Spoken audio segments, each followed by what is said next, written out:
सुनाते हैं।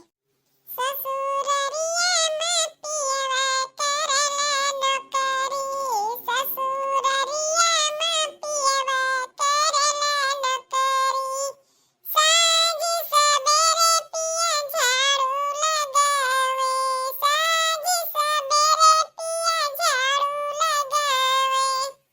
अरे दोपहरिया में पियवा चराई बकरी, ससुररिया में पियवा करला नौकरी, ससुररिया में पियवा करला नौकरी, साँझ सबेरे पिया पोछा लगावे, साँझ सबेरे पिया पोछा लगावे।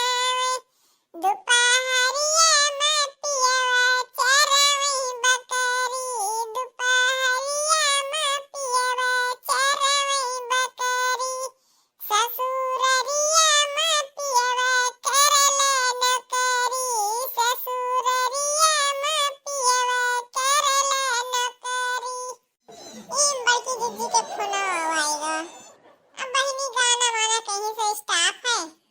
अब हमारा फोन आएगा, अब हम तेरे से बातें करें। अब फिर मिलेंगे दूसरे वीडियो में।